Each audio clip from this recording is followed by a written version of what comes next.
안녕하십니까. 산부인과 전문의 의학박사 박혜성입니다. 임신 중 질염 치료에 대해서 알아보겠습니다. 건강한 질의 환경에는 에스트로겐과 락토바실러스가 필요합니다. 질 상피세포가 성숙하면 글라이코젠이 글루코스로 만들어져서 젖산을 만들게 되면 질이 산성화가 되고, 이때 H2O2가 나오는데 이게 질을 소독하는 거죠. 우리 과산화수소. 그리고 이런 물질이 나오고, 여기에는 락토바실러스가 반드시 작용합니다. 그리고 이 에스트라다이올이 있어야지 질의 윤활이 되겠죠. 이렇게 에스트로겐이 질 내 상피세포하고 상호작용을 해서 글라이코겐 양이 증가하게 되고, 이 락토바실러스 유산균은 이 글라이코겐을 섭취해서 대사작용을 하고, 이 대사물로서 젖산이 생성이 되고, 이 젖산에 의해서 질의 pH가 4에서 5 정도 유지가 되고, 질내 환경이 산성으로 유지가 됩니다.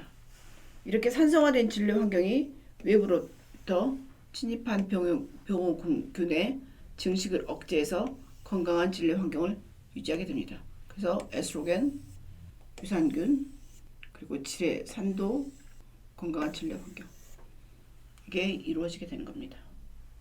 그래서 이런 것 때문에 우리 몸에 에스트로겐도 중요하고 유산균도 중요하고 질정에 이런 것들이 들어있게 됩니다. 왜냐하면 질의 환경을 pH 4에서 5 상태로 유지를 해야 되기 때문입니다. 이런 밸런스가 깨졌을 때 이제 질염이 생기게 되죠. 그런데 특히 임신 중의 질염들은 항생제를 제대로 쓸 수 없기 때문에 치료하는 데 한계가 있습니다. 질염은 일단 질의 분비물이 증가하죠. 속옷이 젖을 정도로 냉이 많아지고, 악취가 나고, 그 다음에 가렵고 화끈거리고, 성관계 할 때 아프고, 소변 볼 때 쓰라리고, 이런 증상이 있을 때 질염을 생각하게 되고, 원인은 정확한 기준이 알려져 있지 않지만 여러 가지 원인에 의해서 질 내 산도가 변화돼서 질염을 일으킨다고 알려졌습니다. 특히 호르몬 변화, 에스트로겐이 영향을 미친다고 했기 때문에 임신이나 폐경 같은 에스트로겐 분비량이 줄어들 때 질 내 pH가 증가해서 질염이 발생하게 되겠죠. 그리고 당뇨로 인해서 면역력이 저하가 되거나 항생제를 자주 쓰면서 질 내 유산균이 죽거나 자궁 내 피임량 치료로 불키거나 꽉 끼는 옷을 입어서 질의 통풍이 안 되거나 성맥에 감염되는 균이 있거나 이럴 때 생기게 되고, 치료는 원인에 따라서 치료하거든요. 보통 기본적으로 항생제나 여성 호르몬제 같은 걸 사용하게 되고, 만약에 치료를 하고 놔둘 경우 골반염으로 진행할 수 있고, 불임, 만성 골반통, 그다음에 농양이 생겨서 수술이 필요할 수도 있습니다. 만약에 임산부가 질염에 감염될 경우 양수가 미리 터질 수도 있고, 빨리 애를 낳는 조산이 될 수도 있고, 양막이나 육모에 염증이 생겨서 애가 위험해질 수도 있고, 자궁내막염의 위험도 생기기 때문에 적절한 시기에 치료가 반드시 필요한데, 산모들은 항생제를 함부로 쓸 수가 없는 단점이 있죠. 질염의 가장 흔한 질염부터 일단 알아보면 세균성 질염, 가드넬라 원인인데 증상이 없는 경우 50%, 냄새가 나고 냉이 많아지고, 흰색이나 회색의 분비물이 나는데 그냥 비린내가 심하게 나죠. pH가 4.5 이상이 되면서 약산성이 깨지기 때문에 생기고, 그리고 검사를 했을 때 생선 냄새가 나고 콜레스테롤이 발견이 됩니다.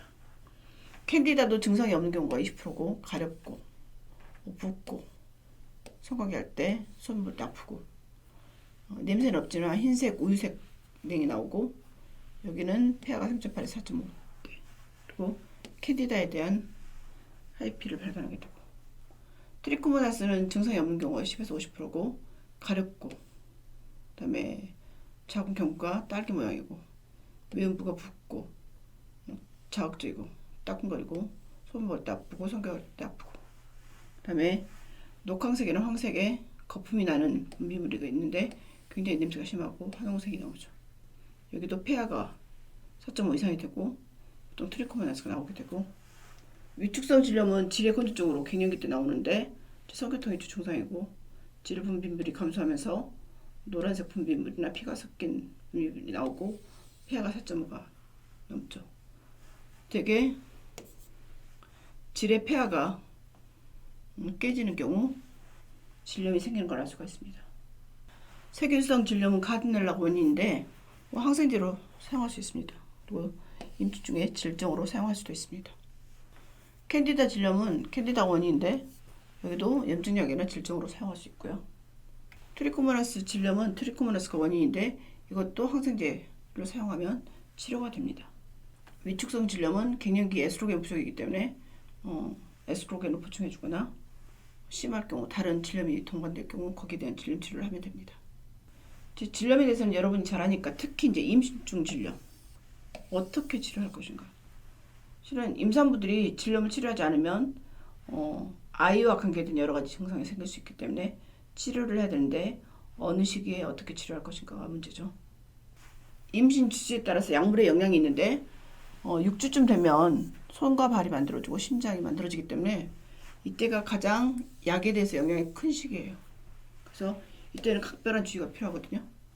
0에서 2주, 3에서 7주, 8주에서 12주, 28주, 40주 이렇게 있는데 특히 초기에는 자연주사이 돼버릴 수가 있고 조심하지 않으면 6주 때는 이렇게 심장이나 신경계가 발달하게 되고 그리고 8주에서 12주 그러니까 임신 주술에서 8주에서 15주 사이에는 기관이 덜 자라게 되는 그리고 입이 형성되고 원청이가 만들어지는 성기가 문제가 되는 시기죠.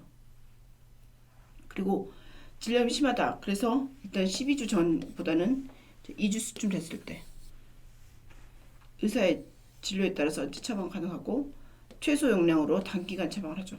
그리고 20주 이후는 적절하게 처방이 가능하죠. 그러니까 임신 초기에는 굉장히 조심을 해야 되고 그 이유는 그 균에 따라서 증상에 따라서 적절한 치료를 해야 됩니다. 임산부들이 약을 쓸 때 의사들이 반드시 이제 생각하는 게 약물 투여 등급을 우리가 기준으로 하거든요. 미국의 FDA는 A부터 X까지 5등급으로 이렇게 나누거든요. X는 절대 쓰면 안 되는 거. A는 복용 가능. B는 안전한 거. C는 위험한 거거든요. 그리고 KFDA는 이렇게 나오는데 1등급은 원칙적으로 사용 금기. 2등급은 부득이하게 사용.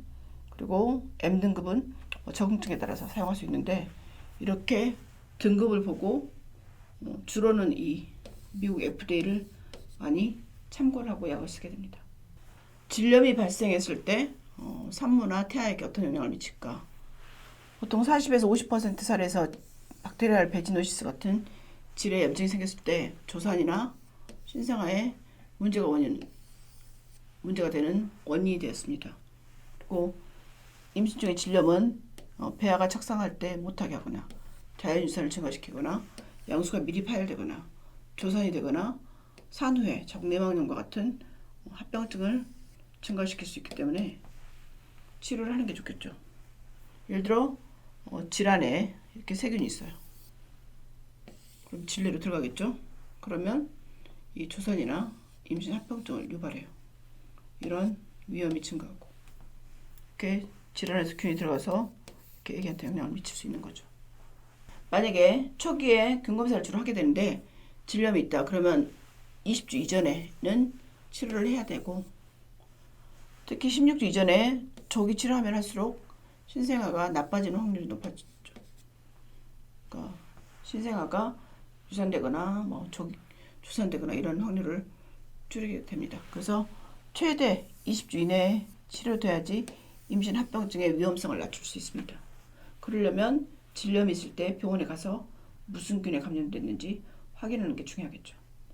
임신 중에는 정말로 질염이 심하지 않으면 산부인과 의사가 약보다는 이제 질정을 많이 쓰게 되는데 그러면 임신 중에 사용 가능한 질정이 뭐가 있을지 알아보겠습니다. 전문약품으로 알아보면 데코알리움이라고 하는 의약품이 있는데 하루에 한 알씩 연속 6일간 투여할 수 있는데 세균성 질염, 캔디다 질염, 그리고 혼합 감염에도 효과적입니다.